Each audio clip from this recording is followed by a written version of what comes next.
After an embarrassing loss to the Washington Wizards, the Chicago Bull Experience 2025 is off to a hell of a start. And on today's episode, we're going to talk a little bit about that and why the Bulls seem destined for a battle over the 10th seed with the Detroit Pistons, which are our rivals, I guess, in a little bit of a way. We're also going to talk about Billy Donovan and his comments on why Buzleis' minutes have been a little bit inconsistent here after kind of stabilizing a little bit. And we're going to ask the question, how do we still feel about Patrick Williams' contract? Is he still on pace to be an overpay? We're going to get to all that and more right after this.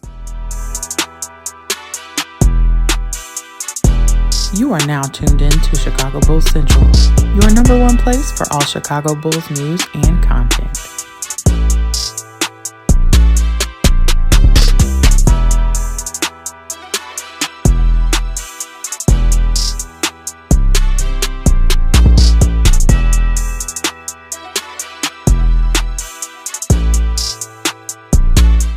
What's going on, Bulls fans? Welcome to another episode of Chicago Bulls Central, your number one spot for everything Chicago Bulls related. I'm the host there, Hayes, but more importantly, you guys can follow the channel at Bulls Central Pod on every social media platform we happen to be on. With that said, let's go ahead and get into this content for today, y'all. And the Chicago Bulls Experience 2025. And I call it that because this is how the Chicago Bulls always do us, right? Like, they'll have some really good wins, and then they'll turn around and have losses against teams you're just looking at and saying, how did we get here after we just beat this other team? And I want to spend some time first talking about, how inconsistent the Bulls are, right? And how really, even with the Bulls record right now, and they're still on pace to win about 36 games, why it's still kind of hard to believe it, right? The Bulls have beaten a lot of bad teams, right? Now, they've beaten some teams with winning records, but I think things go into that. For example, the Bulls have 2 wins over the Milwaukee Bucks.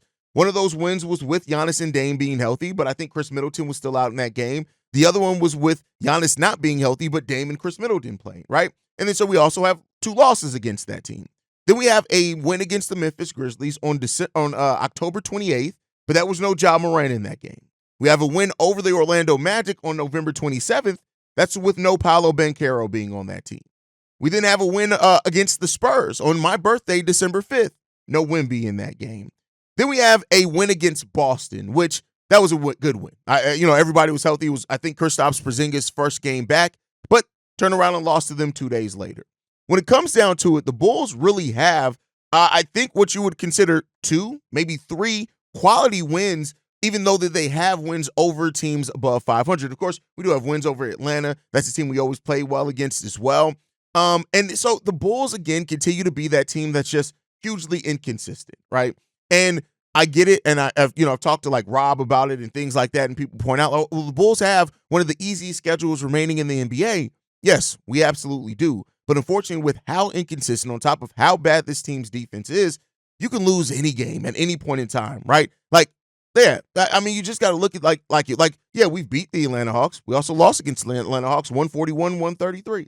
We got some wins over the Milwaukee Bucks. We also lost the Milwaukee Bucks 112-91, right? Like, it's those, every good win, there's a bad loss there as well. We lost against the Philadelphia 76ers. We've lost against the Indiana Pacers, right? Those things. We lost against the Orlando Magic as well. After beating them without Paolo, we lost against that team without Paolo and without Franz.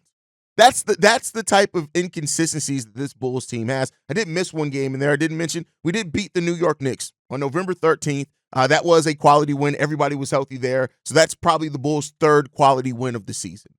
And, and the Bulls, and make no mistake about it, I want to be clear here. You can make the play-in by taking care of the bottom feeders and then having the occasional win, whether you catch them on a bad night, the second of a back-to-back, them without their better players. You can still make the play-in, or even sometimes the playoffs for some teams doing that. But it's not just about making it there. It's about how much success can you realistically have once you're there, at least for me. That's the way I always look at it. How much success can you have once you get there? And that's where there should be some serious doubt around this Bulls team ability to do that, because, again, they're so wildly inconsistent. So as it stands right now, the Bulls still hold on to the 9th seed in the Eastern Conference because the 76ers lost yesterday to the Kings in a 113-107 loss to the Sacramento Kings. The Kings needed that win.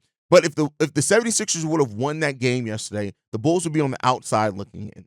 And one thing that I always kind of tell you guys is kind of the the stabilizing factor that you can kind of always bet on. Now, it can change as well, especially if you go on a hot streak, but I always look at point differential. Point differential, if you go and look at it, if you sort by point differential every year, right? And then you go and look at how the final standings shape up against teams ranking via point differential, specifically in the Eastern Conference.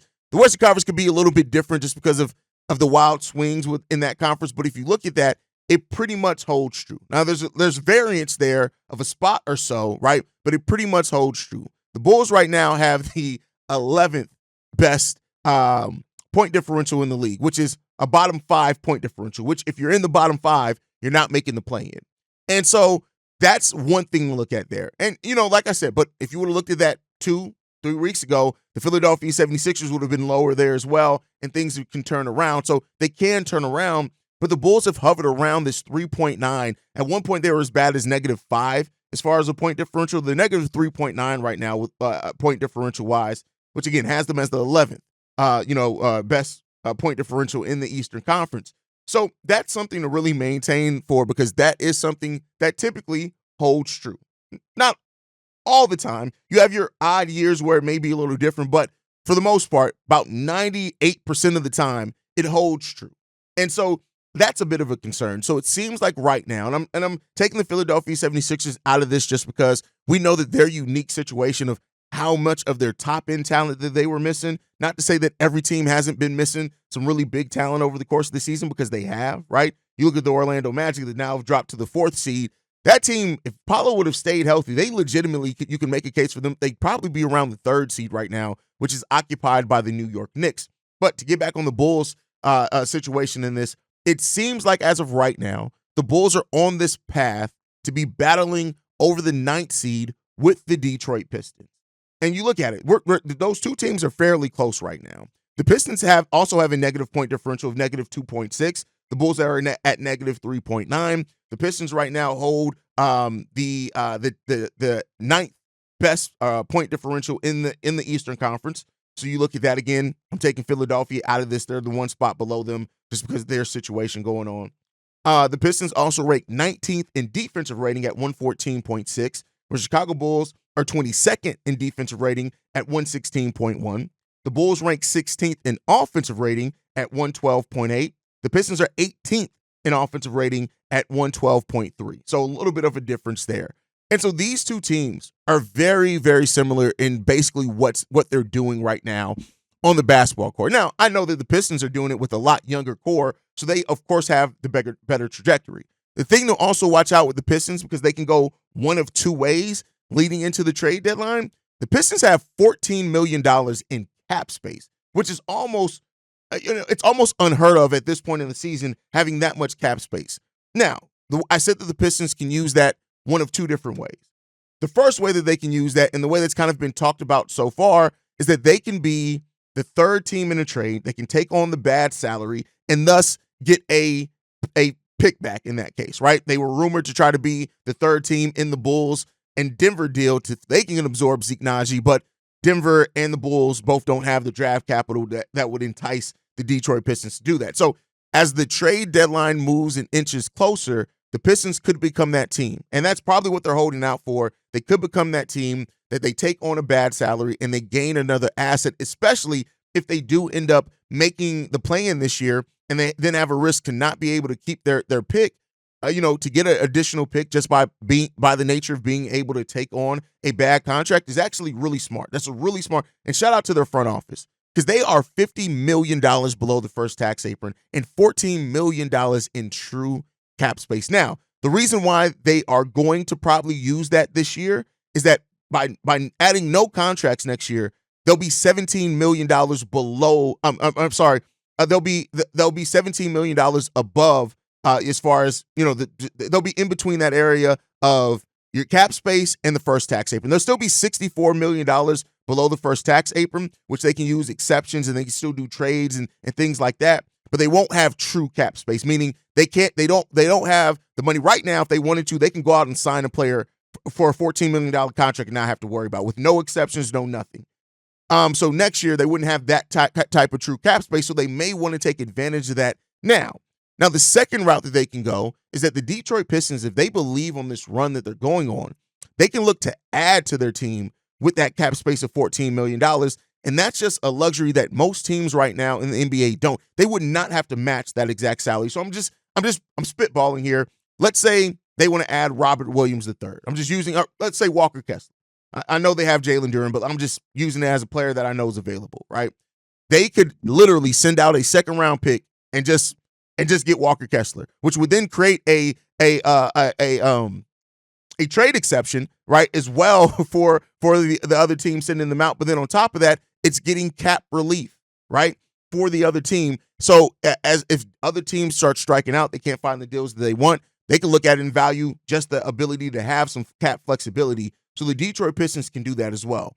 And if the Pistons go that route to where they add to this team to try to get a player in here that can aid to their run into the play-in and try to fight for an actual playoff spot, at that point, that's just something that the Bulls don't seem prepared or have the assets to do, and definitely not the latitude that the Detroit Pistons have to be able to make that happen. So, that's the thing that you have to look at there. So it's going to be an interesting battle. And, I think that that's just the way that it's shaping up to be towards the end of the season for the Bulls, is that them and the Detroit Pistons, barring injuries from any other teams, any major injuries to them or the Bulls or anything like that, it seems like that's the route that this is going to go here to end the season. Now, the Bulls may very well come out on top of that.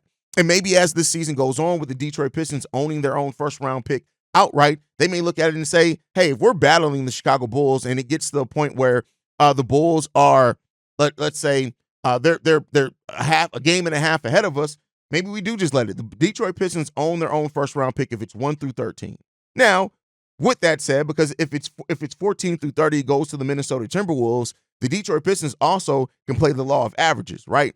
If they even make the play-in, even if they get eliminated from the play-in, probably have a really good chance of keeping that pick. So there's a lot of different avenues that the Detroit Pistons can go. This is a deep draft, so we'll see what happens there. But overall, going to be an interesting case study to watch, right? And interesting end to the season and to see how things are going to go for the Detroit Pistons and for the Chicago Bulls, because they are seemingly, as of right now, and I want to be clear, I'm saying right now, we know things can change. Things are very fluid in the NBA, but as of right now, they're on that pace to battle for the Detroit Pistons over that spot. And we'll see how that shapes up and goes. But with that said now, it is what it is when it comes down to the Bulls. They're a wildly disappointing team. And, but they're going to still have some of those wins where we look at it and we're like, why don't we just do this more? And we also have been down Ayo Dosunmu, right? I do think that in a last night's game, Ayo and his defense on a Jordan Poole would have been able to really kind of throw them off from what the Wizards were doing. So you got to look at that aspect of it as well. But we'll see. Let's get into the next topic. I want to get into these comments when Billy Donovan was asked about why Buzelis' minutes have been recently slipping. A lot of you guys asked about that in the post-game show as well. So after we got these comments, I figured we'd make it a topic on today's show. And Billy Donovan said this: "It's a legitimately fair question because that's something I go through all the time. The balance between Buzelis and also the responsibility to try to make decisions that I feel are best to put the team in a position to win. This is not to be critical of Modest, but when there are things going on out there that he is not doing a good job on, I can't just keep on keeping him out there. He's got to have a level of responsibility.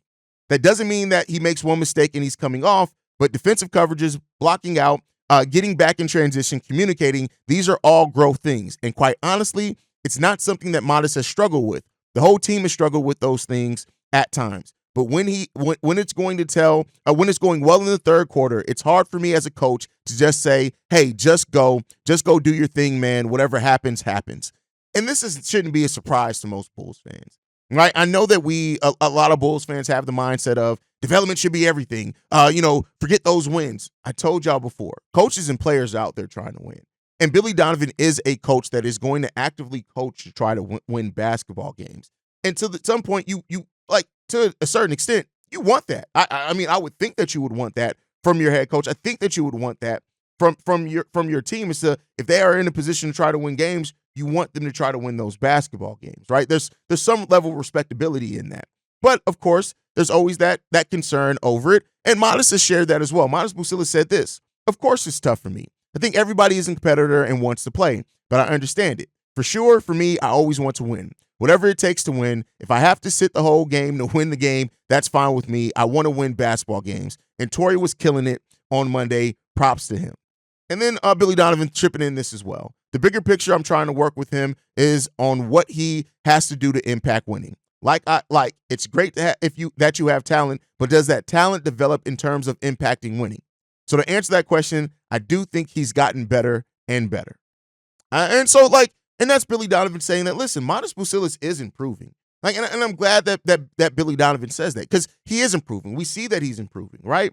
But when you are trying to win basketball games, you have a player like Torrey Craig that's playing really well. You have a player like THT who you can trust a little bit more, even though, hey, we got to talk at some point about the fall off of THT. Because, listen, and I said it, I knew it was coming. When people were like, oh, my God, THT needs to get more minutes. Do you think a contender would want THT? If we trade, we can open up more minutes for THT. And THT has slowly started becoming, again, the player that he's always been, and that's an inefficient shooter and a bad defender. But that's a story for another day, right? But when you see the play of like THT, and Billy Donovan is starting, he's going to trust his veterans, and we always knew that about Billy Donovan. He was going to be somebody that he's always a coach that trusts his veterans, especially more than rookies, right? Now, I will say, Julian Phillips, Dalen Terry, these guys are playing more as well. But Billy Donovan is always going to try to do what he feels is putting the team in the best position to win. Now, I will say as well that I do think that Modest needs to be in those situations more than not, so he can learn what it takes to win. I do think that players like Modest Buzelis, with the mindset that he has, he can learn from failing, right? But overall, I'm gonna try to be fair about it now until it turns into a bigger problem. Modest Buzelis is still averaging double-digit minutes, right? Averaged 16.5 minutes in the month of December. That was up from the 12.9 that he averaged in the month of November, which was up from the 5.6 that he averaged in October. So his minutes are still, on average, are still going up.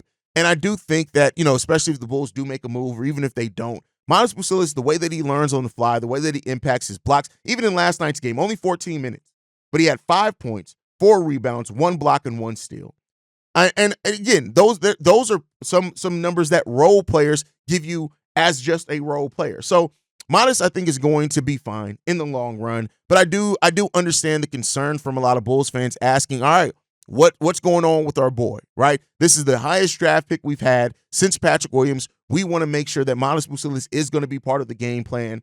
And it seems like Billy Donovan is in that thing of balancing trying to win games and that development thing. And Billy Donovan has already not been the best at doing that. He's a coach that tries to teach through winning. And when you do have, and Modest Buzelis has made mistakes over the last handful of games. He has. Objectively, he has. But he's also done some good things as well. And I would say this, I think that is still a plus for Modest, that in every game that you watch him, even when he does make a mistake defensively, when he makes a mistake on a rotation, when he makes a mistake on not cutting to the rim at the right time to help out his guards, whenever that stuff does happen, there's still one or two things every single game that you can point out and say, there it goes. That's why we believe in him, right? And we haven't always had that with our rooks in the Chicago Bulls uniform. So I get it. It's frustrating. I get it that coming into the season, a lot of Bulls fans were hoping that Modest was going to have this really large role, and it's not really shaping out to that level. But he's still playing, a lot of minutes, more minutes than what Billy Donovan has really played any other rookie, consistent, other than Ayo and Patrick Williams, who played a lot their rookie years. So we'll see what's going to happen there. But all right, let's get into the last topic of the day. Now, yesterday I did my mid-season check-in, even though we're 33 games in at that point. We're 35 games in now to what the Bulls said was going to be a 35-game evaluation. And that's kind of why I did it a little bit early. But one of the things that I missed, and talking about the development, talking about Josh getting Coby as a backcourt, talking about the young players, the play of Nikola Vucevic and Zach LaVine, I did not talk about the contract of Patrick Williams, right? That is one thing coming from this offseason into this season that a lot of people had questions about. Did the Bulls overpay for Patrick Williams? They gave him a 5-year, $90 million deal, right? Now, while that does shake out to be about a little over $18 million per year, it is still a deal that a lot of people are questioning the Chicago Bulls on, especially with the fact that Patrick Williams statistically hasn't made this super large leap yet, right? Like when you look at it statistically, Patrick Williams is still Patrick Williams. 10.2 points per game, right, which is tied for the highest in his career. 4.3 rebounds per game. He averages 4.2 for his career. 2.2 assists. That's actually higher. He's averaging 1.4 for his career, so there's that part. 0.9 steals. He averaged 0.9 steals, so basically a steal per game, and 0.5 blocks per game, a half a block per game. He averages 0.7 for his career. Now, the shooting splits have been bad this season. 39.9%, which is 40%. He's a career 46% shooter. And 38.1%, he's a career 40% shooter. That's from three. And so they've dipped a little bit. But I do think that in the last few games, we've seen more aggressive Patrick Williams, but still that question exists. Did the Bulls overpay for Patrick Williams?